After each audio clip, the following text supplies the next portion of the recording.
Who you drafted? I wish I knew. It's a, it's a, it's an interesting draft. We've worked out quite a few guys, and we like it. We like nine, and it's come. My guys are all over the place. I call it all over the place Monday. That was yesterday. So I'll see what they have today, but nothing. Nothing major. I'm not going to have this and tell you who I'm drafting, by the way. I didn't think I'd get an answer. How much more difficult is this process with how far you guys went in the playoffs and with the two picks having a significant amount of space in between them? It's difficult sometimes. I think. First of all, we're blessed to have that pick, the ninth pick, and also our pick 27. Like, we're not complaining at all. To us, it's great for us to have these two. They're not players yet, so I can call them assets. But in terms of how they are spaced, sometimes it's difficult with workouts. Guys, they tell us that, well, you're not picking our guy at 9. And he's not getting to you at 27. So it's tough to sometimes to bring guys in. But other than that, when you think about the asset, we're blessed to have them, and you know what, we'll operate the best way for the organization and use this the best way for the organization now. Given that there's no consensus really at number 9 among your guys or anybody out there, how difficult is it for you to get a priority list?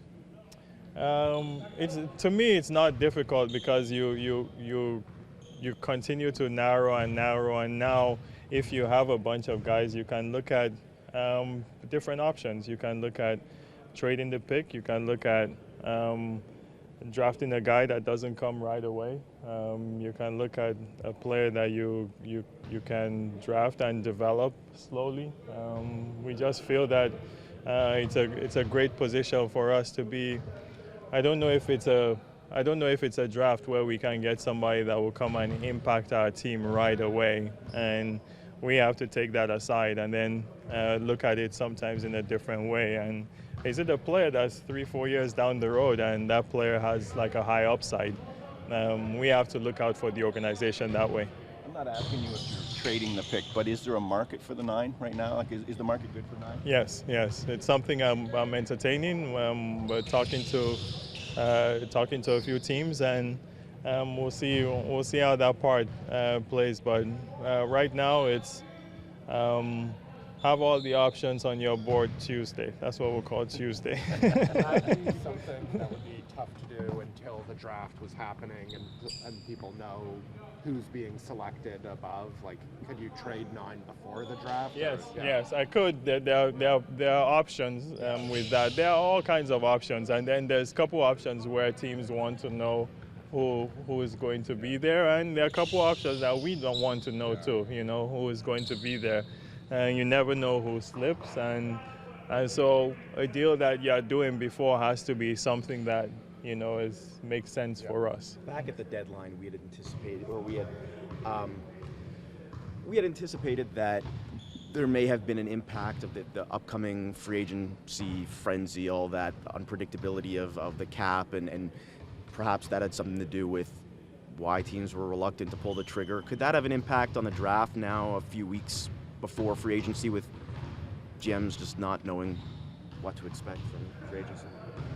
Part of our jobs is to predict, and you have to think fast in this business and operate fast sometimes, and sometimes you have to have patience. When the trade deadline passed, sometimes you sit back and think, oh, should you have done something, or should you? But you know what? We have to make those decisions. And to me, that's very unpredictable. The free agent market and cap space, and it's never been done. I don't think so many teams have. When one team has cap space, you're scared. Like, let alone 22 or 23. You don't know what's going to happen out there. So part of our jobs might be to operate, like even before, and we'll see how that goes. So I think look at the draft and free agency, all all part of one decision-making process, or are you kind of separating them? In other words, are you looking at the draft, is it connected to something you might do in the trade market or the free agent market? So I separate them, for a long time. You separate them and grind through it, and then you begin to combine when you're thinking of the big picture. It's a big time prediction business, and we have to use our instincts. I tell our staff that we're trying to be well prepared for that, because something that might be there for you on Thursday might not be there for you, and something that might be there on Thursday might not. You might be the only option that day, and then come free agency, there might be 10 other options for that team. So we also focus on what do we want as a team. We try to put that on the board, and what is it we want to accomplish. I think that's very important, rather than you're all over the place. So. Is there any temptation, given where your team is in terms of maturity? Typically, the idea is that you take the best talent. The difference, the difference is we have the draft coming up, which makes it.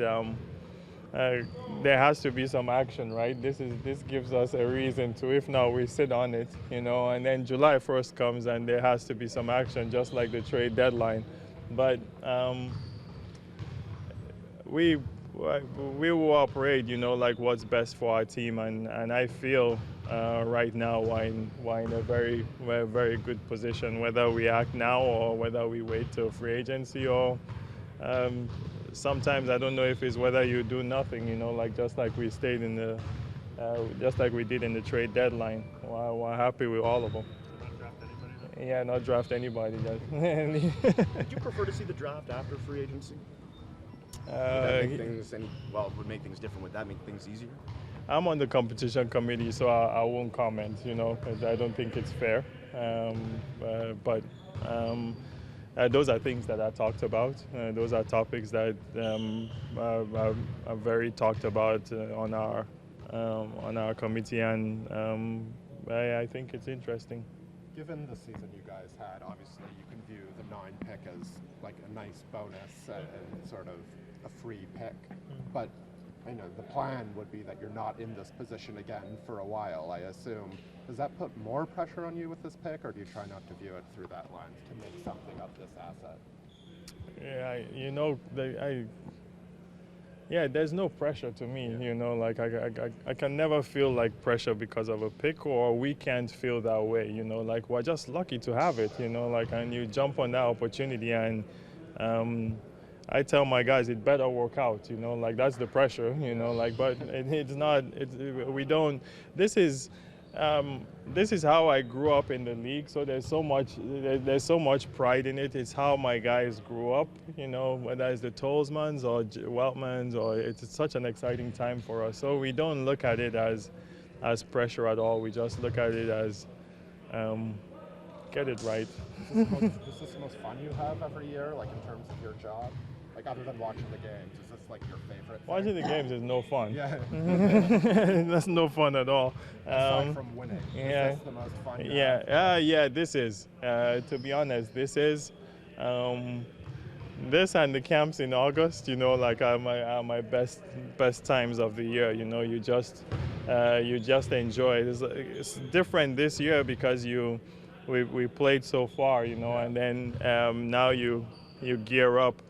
But whether it's drafting or player development or the ultimate is putting a team together. But this time where you listen to all what your guys say and all the homework they've done on all the players, it's very unique, and all the bets we have, all the guys, all the trash talking, and there's so much that goes for it.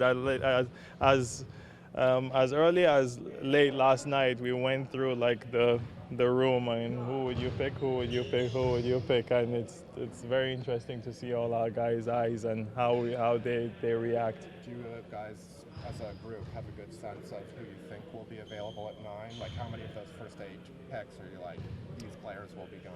We'll have to do another one of these tomorrow because yesterday was all over the place. Monday, yeah. So. Actually, in the room on draft night and things are happening and you're getting closer to your pick, is it more exhilarating or nerve-wracking or both? Like, what is that feeling when things start happening? It's exciting, you know, because this is our jobs, you know, like I've been in the room, you know, where I think my first year here, where we didn't have a pick, and we were just looking at those phones and looking at those phones and looking at those phones. I don't want that, you know, like this is our jobs and this is why you work, you know. So whether there are a million phone calls and they are all coming, I told our guys, you know, like I don't know whether it's something they teach in Harvard for negotiating, you know, or something, but there's something about everybody calling you at like 1 second to go and everybody trying to put a gun to your head. And we do exercises, you know, like to prepare for that time. And it's exciting, I think.